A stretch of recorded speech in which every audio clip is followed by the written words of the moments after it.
Is it befitting to dedicate this day to the late struggle veterans O.R. Tambo and Steve Biko? Does the name Human Rights Day enjoy the support of all political formations? Do South Africans respect the rights of fellow Africans? And is the Constitution's Bill of Rights given enough respect by South Africans? What time is it? That's question time.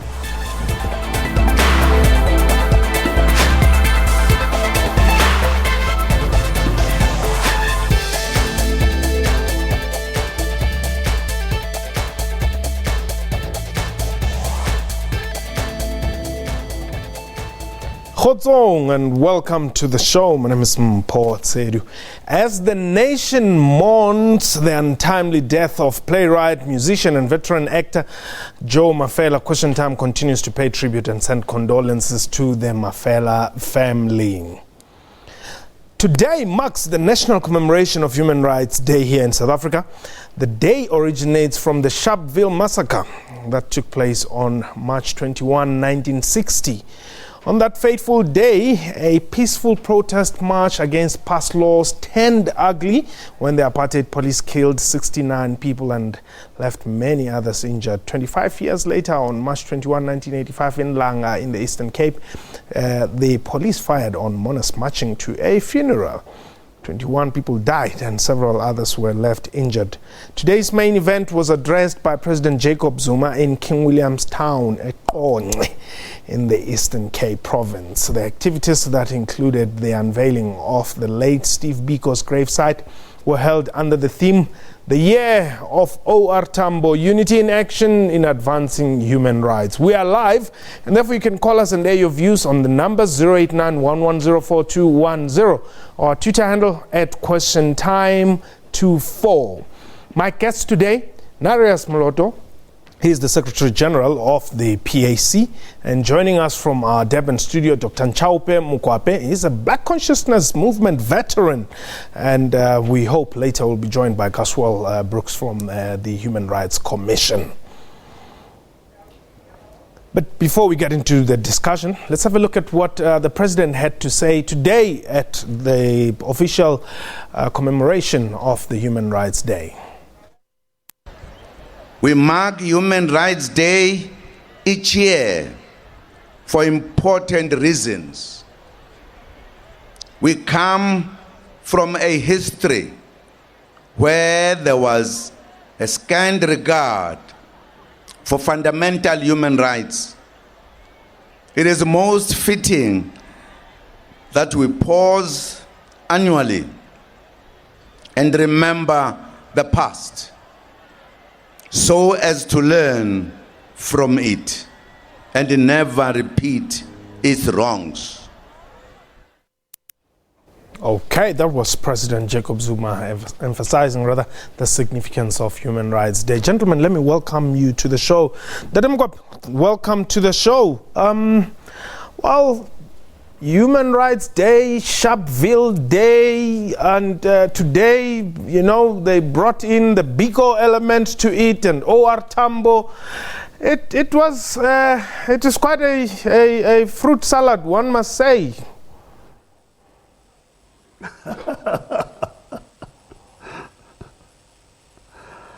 Yes, indeed, it's becoming a fruit salad, and in a way it obfuscates our history and makes it difficult for us to be able to trace our steps. Because as we go on this journey of freedom, liberation, we should be able to mark the occasions where we pass and name them appropriately. It's very important to name them appropriately. And we in the Black Consciousness Movement disagree that the names of important days should be minimized by making them generic, calling them generic names. Human Rights Day, Youth Day, Reconciliation Day. Those days are very important in our history, and they must have the names that bear their significance. we in the Black Consciousness Movement, and I take credit for this because I was the person who was charged very early in 1972 with staging the first commemoration service for this day, 1972, and I named it Heroes Day to embody the sacrifices of all our people who had died in pursuit of freedom. The people who died in Sharpeville, who died in Langa, who died in Bottlesworth, who died in all other places facing the might of the regime.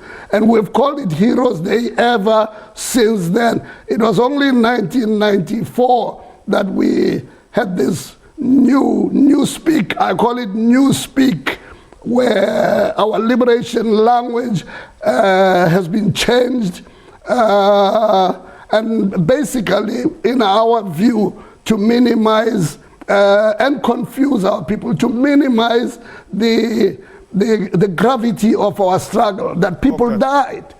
And they didn't die for as a human rights violation. They died as martyrs, facing the might of the regime, made major sacrifices. And we need to know that, history needs to know that, so that even future generations know that liberation is never delivered on a platter. To take from those examples of the past. Human rights. Whose human rights? All right. Dadam Mkape, though, quickly before I come back to Dadam Loto here, are you not happy as the Black Consciousness Movement that today the state recognized Biko in the manner that it did and unveiled as a national monument, a heritage site for the Republic, Biko's gravesite? I regret to say it smacks of clutching at straws. You see, the ruling elite is in trouble at this moment. As you know, they're splintering into 101 factions. They got no central core, no central vision that they can give to our people. To confuse March 21st with Steve Biko is indeed something very disturbing, because March 21 is correctly identified with the PAC and Robert Sobukwe, and so it has been not only nationally but also internationally.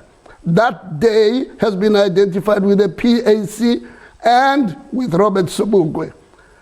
Steve Biko is in no way, except of course as a revolutionary, but his day is in September, which has been commemorated by the Black Consciousness Movement, also nationally and internationally.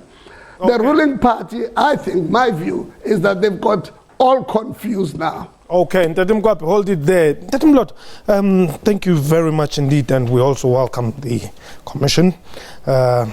Well, we'll talk about many other things regarding today and other social media developments that have just been emanating. But Dadam Loto, indeed, March 21 is known to be a PAC day. But I must say I was really impressed to see you there in Sharpeville today with government ensuring that our people are reminded of the significance of this day, albeit I know that you probably have or share the same sentiment that rather let it be Sharpeville Day. Yes, it is dangerous to cloud our history, particularly the history of struggle. History must be recorded as is. Now, the PAC maintained that this is the Sharpeville Langa massacre, and we refuse to compromise on it. Because if we do so, the danger is what we are beginning to hear now, where they want to reuse it and mix it and cloud it, and it loses meaning. It will confuse the future generation. It is not correct. Now, Sharpeville Langa is not an accident. It's a day that happened in the course of the struggle. Yeah. And it marks a very important, significant in the life of our history. And we need to record both the events of the Sharpeville and the consequences. For instance, we know it was a turning point of the struggle for liberation. Sure. For the first time in this country, we have had the state of emergency. That's the origin of the banning of the black organizations. That's also the beginning of the formation of the armed struggles of both the PAC and of the ANC. That has actually turned around the struggle. It actually graduated our people from fearing to die than the police. And they then took a different position. Okay. However, it is also important to note that United Nations then decided to name, on that day, there was a special session, and they said that's where the Human Rights Day came. It was from the United Nations, where apartheid was declared a crime against humanity. Yes. Yes. So, I'll perhaps ask you the same question that I asked Dr. Mkwape here. That, well, now that this year there was a bigger element to it, does it make you feel underdone in any way? No, not at all, not at all. We just think that those who are in charge and try to mix these things, they unnecessarily bring confusion into our history. And that is absolutely not necessary. People has always been remembered and honored, and there's a day. Why don't you do it on that day? Now, I don't think that is important. I mean, we should begin to bring and clash the leaders and play down the significant role that they have played. We need to recognize and respect them and honor them for the role they've played. But please don't confuse us in doing so. Don't confuse, particularly the future generation. When the PAC stood firm, we were fearing that the writers of modern history will simply try to edit, like what they did with Sobukwe, attempt to edit him out of history. Yeah. Yes, that's what we don't want. Well, 2017, Human Rights Day, it's happening at a time when there's so much happening that concerns, the human right aspect of people's lives. I mean, today, like I said, the social media is abuzz about the restaurants, altercation there, and where does this place us? Well, Paul, first of all, good afternoon to everyone here. I think it places us in a very horrible space, because I think that no one thought that 23 years into democracy we would find ourselves in this space. 21 years into our new constitution that we would find ourselves with so many incidents of racism and human rights violations of various sorts. And I think that if we look at the issue of human rights violations, I think racist incidents, especially those that play out via the social media, are very easy to grasp onto and to grapple onto, and to say that is what as far as human rights violations go. But unfortunately, I think it's very clear that we have many other human rights violations playing out in this country on a day-to-day basis. I mean, we sat with a crisis where 17 million social grants are going to be paid, luckily, on the 1st of April, but under what circumstances? And we have to ask ourselves that. We're looking at people that died, when the Health Ombuds report came out, 94 people that died at Life Sirimeni. Yes. I mean, there's countless other, Marikana from 5 years ago. I mean, there's so many other, a long laundry list of human rights issues that we should really be concerned with as a nation. Okay, I want to bring that tweet from Helen Zille into the picture here. If my director can just get it for me. I know that they had it on screen earlier. Not the apology one, the one that caused the apology. Yeah. Dr. Mkwape, Helen Zille says, and she has indeed apologized, for those claiming legacy of colonialism was only negative, and only is in capital letters, only negative. Think of our independent judiciary, transport infrastructure, pipe water, etc., etc. So she's saying, Mkwape, you must be very appreciative of this colonialism, that you today are a medical doctor.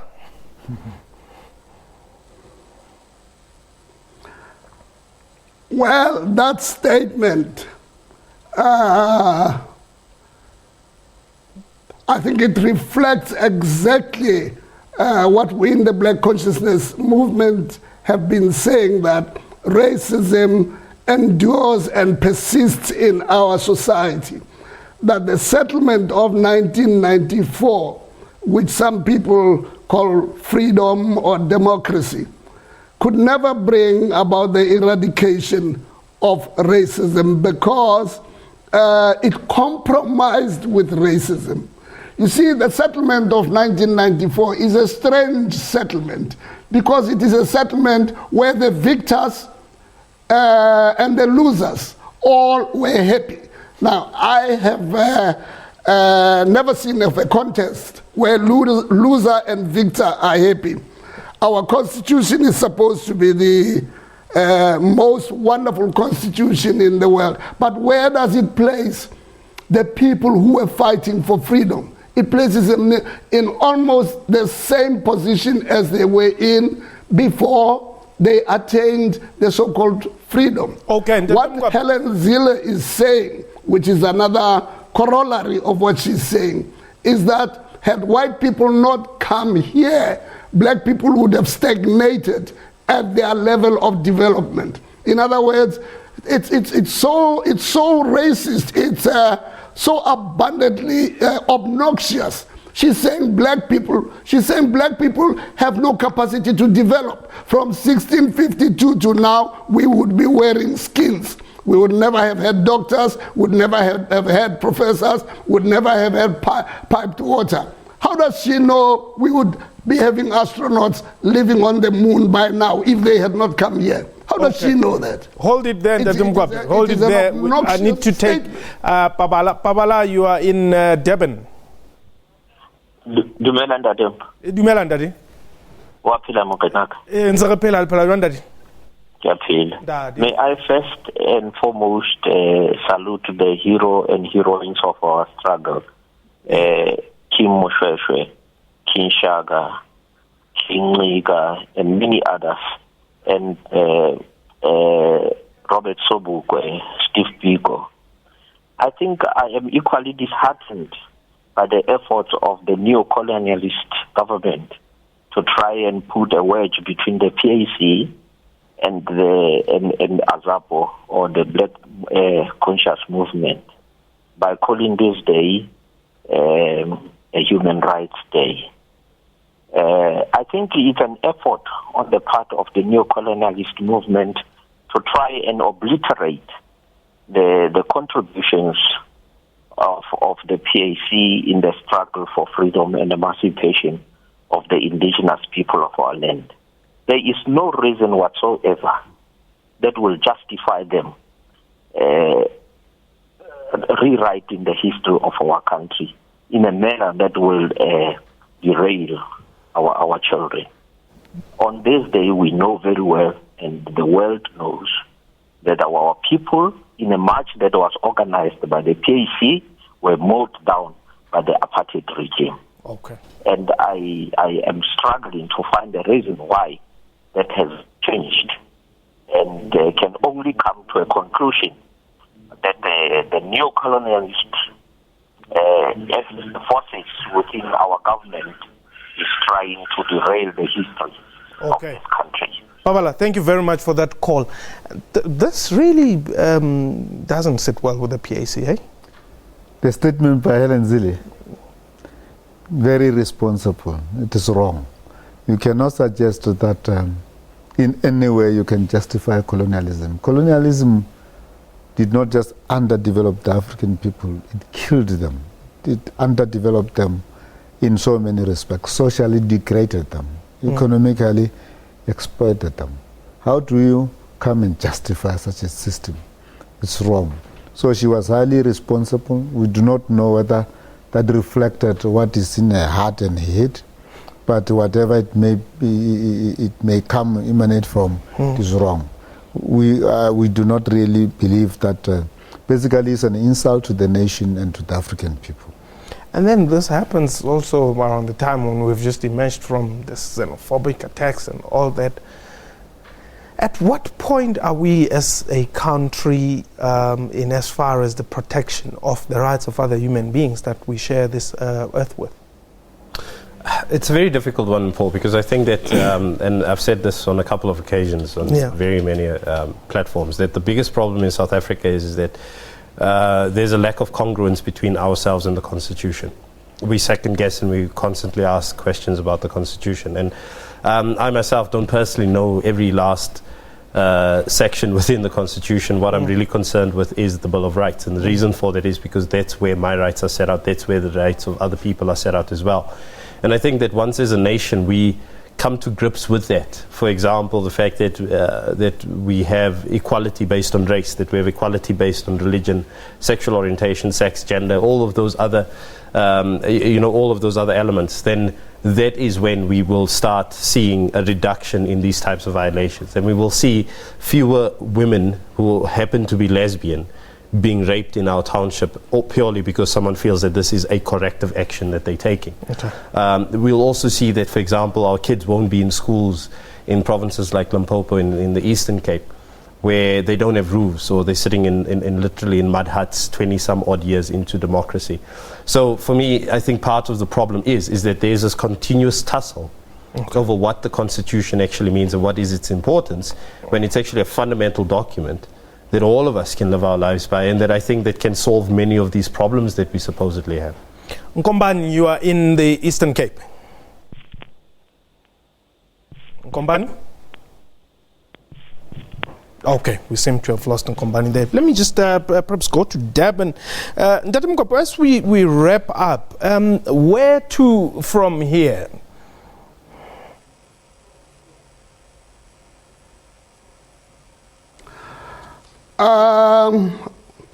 Where to from here? I think we need to, first of all, acknowledge that the revolution of our people has been betrayed. For 30 pieces of silver. What we have seen in the 20 years from 1994 is the emergence of a very tiny black bourgeois class, very small. And the rest of our people have been left exactly where they are. But importantly, and I think promisingly, our people are beginning to recover their struggles. Everywhere you go in the country, our people are organizing on their own. They don't have a coherent political voice, but there's a protest here, there's a riot here. Those things are not insignificant. It indicates that a new awareness is arising among our people that they can take over power. And I think for us in the Black Consciousness Movement, it's very important that we must stand side by side with our people, give them a voice, give them power to eradicate this system which is fraudulently called freedom and democracy, and give our people true freedom. Okay. Basically, to give them control over their lives and to give them control over the means of livelihood. All right. If our people don't have control. Okay, and then I'll have to cut you there. We are running quite short of time. As the PAC, what is happening with Sobukwe? Yeah, then look, so Sobukwe's role in the struggle is clear. He led the party not only to his formation, but to shaking the pillars of oppression in the form of the past laws. He has shaken the country. But significant to that is that his voice, up until now, we are in search of his voice, which has been systematically, and his images, which has been systematically taken away from our people. The people cannot hear him. So effort to try to edit him out of history is what pains us, is what pains the family. But coming back in closer for this concept of human rights, we say the land ownership is a fundamental human right. and it is not being addressed. You would like to see it on the center, also as is catered in the Constitution. Why are we not talking about it? Okay, indeed. Why are we not talking about it? But that was question time for today. We've run out of time. A big thank you to my guests and to you for watching the show. From me and the entire crew, Muduma Let's Hand.